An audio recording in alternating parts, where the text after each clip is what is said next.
everyone. Welcome to another edition of Spilling the Tea on GovCon.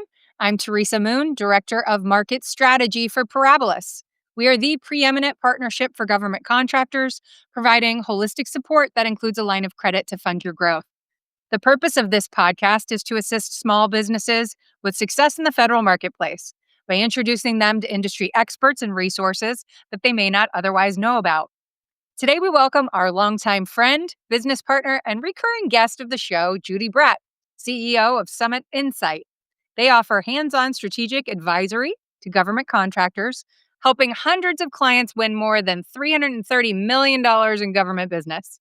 She's also the author of the book, Government Contracts Made Easier, in its second edition and available on Amazon. Judy is a vibrant and thoughtful business leader, and we are so happy to have her back on the show. Welcome, Judy. Hey, Teresa, thanks for having me. It's a joy to be back. Well, thank you so much. I always love it when we get to spend some time together. And now I think the time is of the essence, considering what you do and what we're facing in this industry. So I'm excited for our listenership to be able to have access to all of your expertise that we're able to get through in today's show. But before we get started in everything that we've prepared for, if you wouldn't mind, for the listeners who may not be familiar with you or your work, letting them know a little bit about yourself, how you got into this industry, and how Summit Insight might be able to help their federal contract pursuits. Well, story goes back to the late 80s. I was working for IBM Canada in Toronto, and I wanted to do something more international in scope than I was likely to do working at the International Business Machines Company. So I applied to the IMF and the OECD and the World Bank and got a lot of fancy soul-crushing rejection letters. And somebody suggested I file a resume and a cover letter at the Canadian Embassy in Washington, D.C. I did that and was not successful. I did it again. They filed it internally. I was determined to figure out the system. I went, I did my interview, I blew the doors off and was offered a position at the Canadian Embassy as a trade commissioner, helping Canadian companies learn how to win U.S. federal contracts under the trade agreements, under the then newly signed Canada-U.S. Free Trade Agreement in 1987. And for the next 15 years, I became Canada's top expert, helping Canadian companies do that. And in 2003, I wanted to work in more depth and creativity than I could have if I had stayed. One of the toughest decisions I ever made. And that was when I launched Summit Insight. Our company is the only company that specializes in helping people learn how to build the relationships they need to win and grow federal business. That is what we do. We work with a combination of free public data and then how to tap that and really get to know and be valued by the people you want to serve so that you are top of mind when they are ready to buy. I love that so much. And I speak to this so often from what I've learned from you, and that this is a human to human business.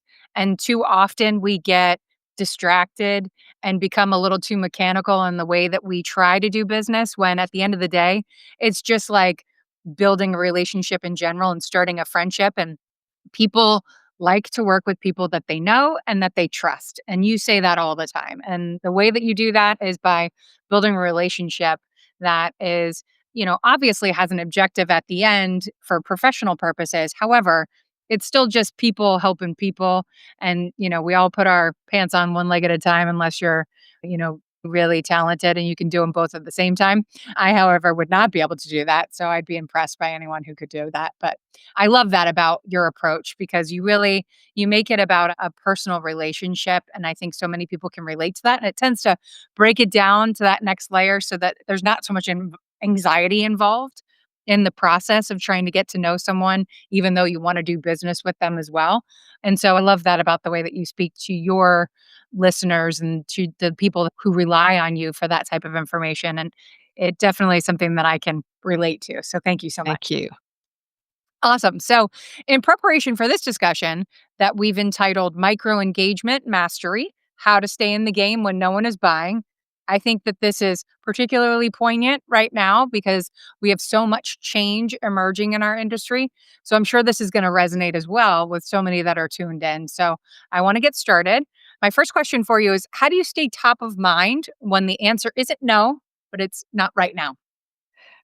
That is one of the biggest challenges because we as humans are wired to go, oh, someone said no. Oh, I did something wrong. And you want to crawl under the furniture and go, no. In almost every case, when you hear no, I want you to encourage your brain to say, not right now. Okay. No is almost always not now. But then showing up saying, hi, do you need me? Hi, do you need me? Hi, do you need me? That gets old in a hurry. Right. And so your ability to stay engaged has everything to do with how well you know the individual federal human that you're trying to woo. And how can you keep bringing value to them, giving them the experience of learning that every time Teresa calls, something great happens. I just feel awesome. I'm going to return Teresa's call. And so it doesn't take much to give somebody that experience because people will forget what you did. People will forget what you said, but people will never forget how you made them feel. That's true. I Be love with that my for a Maya minute. Angelou. Yep. I agree with that 100%, and that is literally my life's motto. I am very sensitive to that, and so I appreciate you bringing that up, and I think the biggest differentiator for some who might not know how to incorporate that in their professional life, they might be like that with their friends, but how does that apply? So, let's apply it a little bit more, and you share some ways that, you know, how is this a difference, and what is the difference between a sales move or a sales approach and a relationship move, because I there are two different things, and sometimes they get merged a little bit and it gets murky when we come to our Well, professional life. I almost never disagree with you, Teresa. And here I'm going to pause for a second and go, well, done right, a sales move is a relationship move. Okay. Done right. Hi, do you want my stuff? As opposed to is what people think of as a sales move. Yeah. Say, hey, how are you? They think of that as a relationship move. It's all one. As Mhm. you said, people do business with people. And so every interaction, if you are a business development or sales professional, every interaction starts with caring about the person. I had this wonderful conversation, which you can actually tap in one of my on demand webinars. And we'll put this in the show notes on micro engagement mastery with my wonderful friend, William Randolph. And he talked about patience, grace, and empathy. Patience, grace, and empathy. Bring those three to every conversation. Some easy examples. Let's say you've been trying to get a hold of somebody. Finally, they say hello. And well, you're just so excited about the fact that they answered the phone at all that you charge right ahead with this thing that you're trying to sell them, or this new offer, or this new product. And you haven't really listened to the fact that they sound awful. They sound stressed. The tone of their voice is, ha- or they sound like they're in the car. That happens all the time. I don't always remember to do this, but I try to first of all say, hey, is this still a good time to talk? Is this still a good time to talk? Or you hear family noise or small children. Hey, it sounds like you're really busy. Is this still a good time? And be prepared to embrace the whole person and say, no, actually, it's really awful. Can we do this next week? That's still a win. They've agreed to stay engaged. Sales is the continuous renewal of consent to stay engaged. Write it down. Sales is the continuous renewal of consent to stay engaged. That is a perfect leeway into the rest of our conversation, because I think what people are always looking for a signed deal as the real win in all of it. And the win is gaining access and a positive momentum, and having someone say, this isn't a great time, but can you give me a call back, tomorrow at 3? That's continuing the conversation, and that's a win. And so I That think is. all too often we get so caught up in whatever we conceived as the actual goal, where if we broke it down, and to William Randolph's point, have patience and grace in these conversations, because we talked about it right before we started today. We all have stuff going on. And so we can't always be on just because somebody else found the time to give us a call. And the fastest way to turn someone off is by being annoyed with them for having a life. And so I know I probably wouldn't pick up the call if someone was like, "Oh, I called you last week and you still haven't called me back." Well, nice talking to you too. Thank It goodness for caller ID. Yeah, there is that. To be able to we call this micro engagement, and our brains hear things and make stuff up. So I want to pause. I'm not talking about micro purchase. I'm talking about micro engagement. Mhm. A micro engagement is a small interaction that either you or the other person can initiate that takes you both toward goals that you value. And each of us has goals. Your goals at Parabolis are different from mine at Summit Insight, but we're both involved in companies in the private sector. So our goals for our organizations often include a big fat end of the year, end of the performance appraisal revenue goal, for example. Well, that's real Mhm. nice. But our contacts in the federal agencies, depending on their role, generating revenue is not one of them. Right. So their goals are quite different. And realizing the place that you want to be taking them has got to be tied to what are you talking about? What are you bringing them? And that takes you to micro engagement. And I want anyone who's listening to this podcast to have the warm fuzzy of the micro engagement experience. A micro engagement experience leaves you feeling like you've got traction, you've got Yeah. hope, you've got progress. And that's the people will always remember how you made them feel from the Maya Angelou quote that I really love. And so I want you to steal from me. If you're listening to this podcast, my challenge to you is figure out how to give someone else, whether it's business or even personal, a sparkly micro engagement experience that will make them smile when they think of their last conversation with you. I love that. And so how does this unify us, right? And into the way that everyone's brains work? How does this micro engagement tap into that? And how does it build trust as well? Research shows neuroscientist Antonio Damasio had done a lot of PET scans of people's brains. I love neuroscience. It's just so critical for understanding sales. And Mhm. one of the things that showed up on the brain scans that they did of people while they were making decisions is that the part of the brain that lights up when we make decisions is the emotional processing part. And so, something that I want you to keep in mind is we are not thinking machines that occasionally feel. We are feeling machines that occasionally think.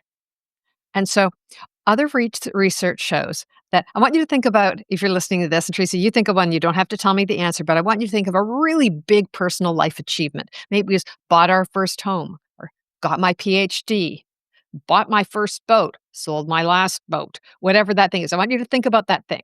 All right. Big achievement. You had to work really hard for. It was really important.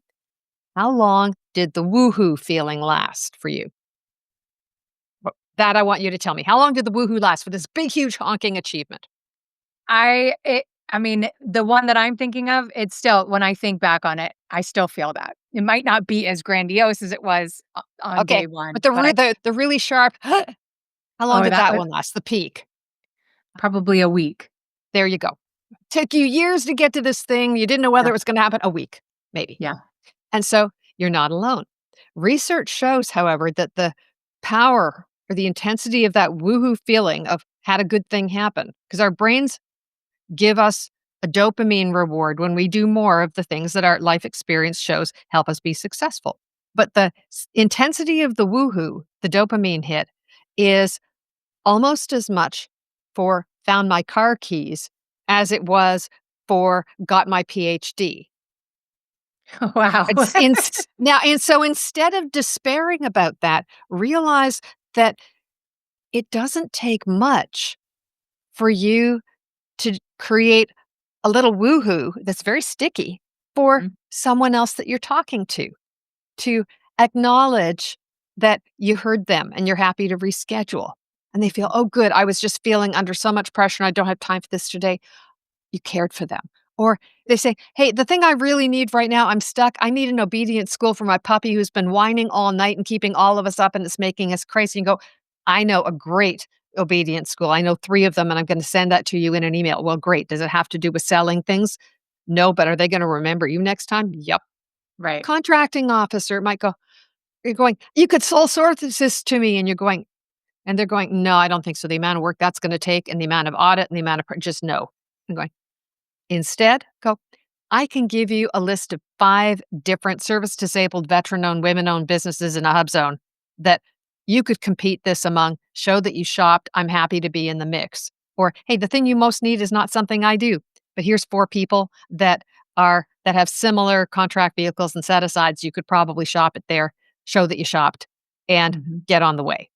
So, to be able to do that now when you do that, and so this is what the micro engagement and momentum move is. It's that small thing that gives somebody the woohoo experience.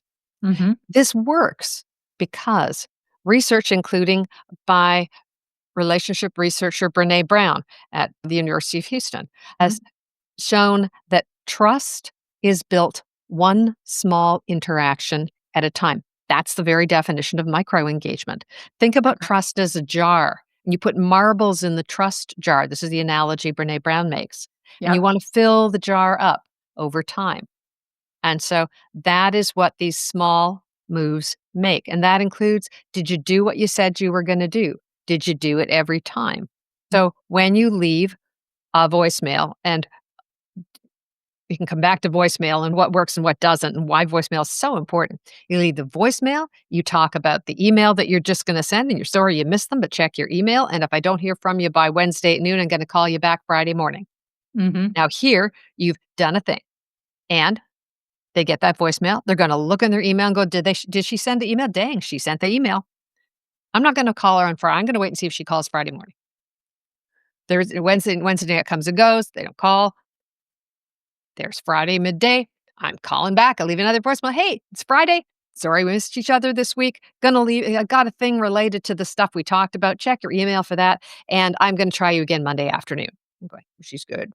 Yeah. When- And so by the time you go through about 4 or 5 tops of these double tap experiences, you know that I'm your person. I am not going to show up, but my voicemails are not awful. They're actually Yeah. kind of fun to listen to. You want to Yeah. be able to leave that voicemail at a time when you are warm and energized and you're just as enthusiastic as you would be if you had got that person on the phone with you. Right. And so you're putting multiple just with that one little cadence or double tap experience. You put 3 marbles in the trust jar. You're doing what you Mhm. say you're going to do and you're doing it every time. Yeah. It's so important. And having a tone that relates back to that in a positive manner is important as well because I always tell people I'm so big on that. You can almost tell me anything. I wouldn't say you can tell me anything, but you can almost tell me anything if you say it in the right tone, I can receive it.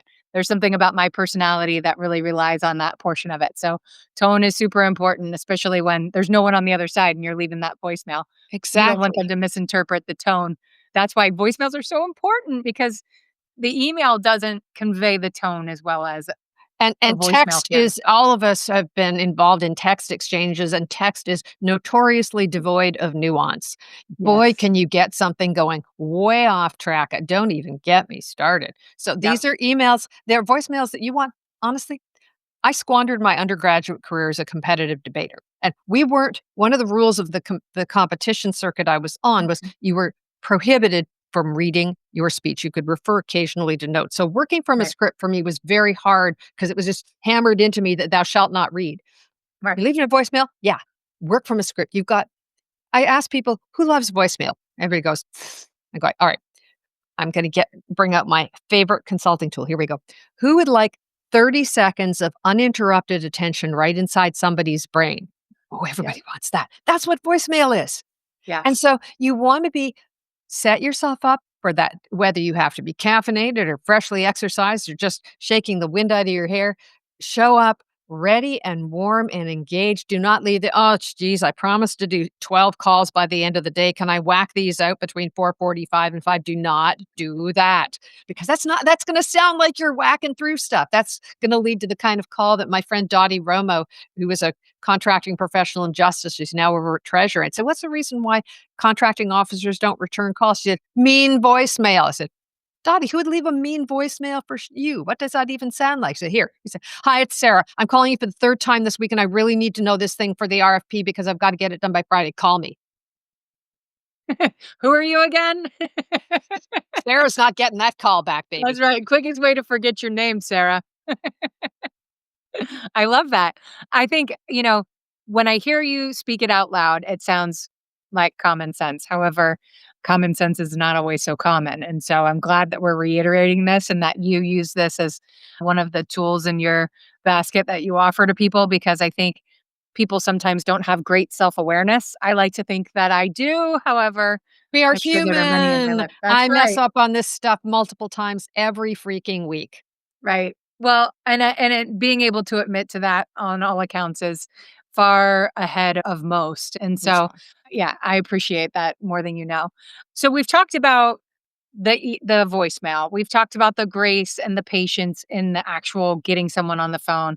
We've talked about the double tap and the sending an email after the fact as well so that people see consistency in your word, which is super important in building trust.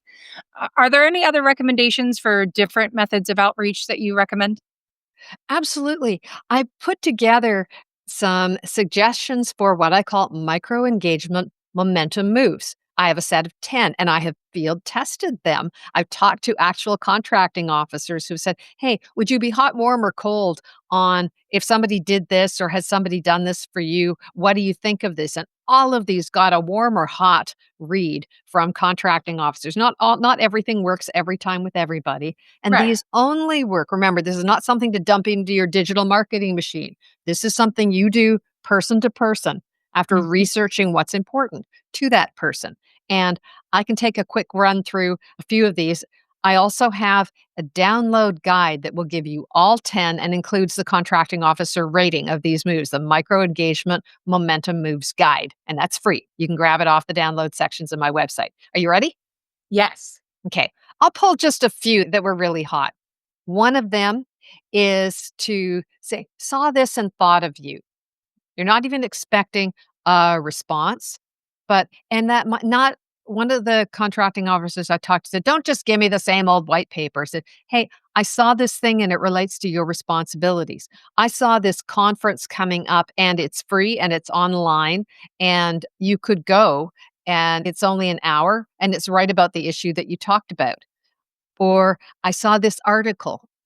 Or, this report, that industry report that came out about the leading edge of using AI for cybersecurity, whatever that thing is, saw this and thought of you. Love That it. might and so all of those might be, really, hey, that's thoughtful. That does relate to me. And so this works if it's not the same old, but it's Right. cherry picked just for them. They gotta And be careful to make sure that it does apply to them too, because 'cause I'm sure, like everyone else, especially in LinkedIn messaging, make sure that you're on point with it because how often and I know you get it as often as I do. "Hey, did you know that this is what I do, and I'd love to have some time with you to talk about it," and it's like, "Yeah, but that's not what I do." So, no. Hey, would what you like healthcare insurance for your employees? And I'm going, no. So now celebrate their win and recognize promotions, milestones, achievements. Remember, over 2.4 million current federal employees have profiles on LinkedIn. If you have not looked up the person you're calling on LinkedIn, then you should because your competition certainly has. One of the classiest celebrate their win communications I ever remember was from my friend Elena Yearley at EMY Consulting. And she had bid a thing and she lost. She called up the contracting officer and said, left a voicemail and said, "I just want to congratulate you on finding the vendor who is right for you." What a classy move. Not, "Hi, I'm calling up to whine. This wasn't fair. There's a Right. problem. I want a debriefing and I'm going to protest." It was, "Congratulations on getting the vendor who was right for you." How great is that? Yeah. Very So classy. re that name will be remembered because of that. Yep. You're complimenting someone on their decision-making skills. I mean, that's a no-brainer. People And their like achievement. It was that's important to right. them. Right. Exactly. Right. That's great. I hope people are taking notes on that. Another one, It yeah, make a go ahead, I'm sorry. useful introduction. Connect them with somebody who could help them. I gave the example of the puppy obedience school. It may be that they need a vendor who can solve a problem that you don't solve. So Mhm. you always have to be clear that no expectations, but here's an introduction. And so that can be useful if it's framed up correctly. I interrupted you. What were you about to say? No, I mean, I was gonna ask you if you had any more of these recommendations because I know that we've talked before, there are some things that you shouldn't do as well, right? There are some There limits. are. Yep. So I'm going to do the shoulds because one of the things what I'm whether I'm learning a new skill at pickleball or I'm learning a rock climbing thing, going, show me what you want. Don't show me what you don't want. I'm going to Right. replicate. Our brains don't process negatives well. Yes. Don't think of a white bear. What did you just think of? So, uh, It's very or true. so yeah, so I'm gonna talk about things to do. First of all, help them look good inside the agency. So share a white paper or a report or a checklist or a proprietary method, something that's free that they can pass along or use. They can look like evil geniuses within their organization because they're on top of it. They have cool things and they're helping their team. And you can it doesn't even have to be your tool. You can share somebody else's with attribution, of course. My friend Olesia Smotrov Taylor at OST Consulting years ago, she shared with me a bid no bid 10-point weighted checklist that has a 94% accuracy rate. That's not part of my bid no bid kit, and she gets the credit. It's in my book and my workbook, and somebody else's tool. I mean, why So not support people who do things well? I think that's how I've built my business, my personal brand is by knowing where I am in, staying in my swim lane and where I function really well, and then building a network of people around me like yourself who are really great at something else that I can use as a I don't do that, but I certainly know someone who does. I love that. absolutely right. You are your network. The value of your network, my wonderful friend Eileen Kent says, is your net worth. Your net worth Right. is your network. And I'll leave you with a final thought. Lots of people are familiar with Dr. Gary Chapman and things he's been writing about for decades called love languages of communication and connection. Mm. On my blog, on my website, there is a blog post that draws on those and really presents what I call the love languages of government contracting. And so one of those is thank you. To write a thank you note to your opposite number, your federal contact, did they share something helpful? Did they give you good advice? Did you go through an RFP or an RFI or sources sought, and the person that you're working with gave you good guidance, helped you avoid common mistakes, keep the project on time and on track and on budget? Write a very specific thank you note. Great time of year to do this is right around Thanksgiving because the federal appraisal year cycle ends on December 31st. And so, right about mid November is when federal employees are batching up all their achievements and their files to give to their management so they can get their performance appraisal written up. So, something that arrives in November about the fiscal year that just finished is perfectly timed. You want to not just write the thank you note to them, find out the name and the title and how to reach their manager. Write it's something that is specific, put it in there. It goes in their personnel file. And at promotion time, all other things being equal, relationships with industry are often one of the other things that are part of the package. And you could tip the balance and help somebody get a promotion, get more responsibility, get paid more, be able to support their family. Imagine the impact that one little thank you note has. Yeah, that could be People will always remember how you made them feel. I love that. Judy, this has been really one of those feel good conversations, and I so appreciate being able to have it with you. We have displayed at the bottom of this a lot of free access to information from Judy's website. I encourage you to go directly to her website and reach out if you think anything that she's spoken about today might be a good fit for you and your endeavors ahead.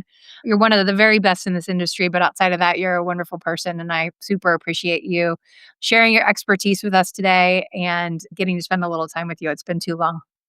You bet. Back at you, Teresa. You make and Parabolis make such a huge difference, really realizing the vision of Dr. Ed Bursoff and being able to provide the resources and capital to lift up business owners and let them bring what they can offer to the missions of our federal employees who change the world. So thank you for all you bring. Oh, I appreciate that. Thank you so much. And thank you to all of you for joining us. As always, we pride ourselves on sharing the most insightful and exciting people and information to help you better navigate your GovCon journey. If you like what you heard today, you can see all of our past podcasts, which are archived on our Parabolis YouTube channel. Stay tuned for all of our future guests in the coming months as we help you grow to great heights in the year ahead. I'm Teresa Moon, and this is Spilling the Tea on GovCon. Have a great day, my friends. Thanks. Talk again.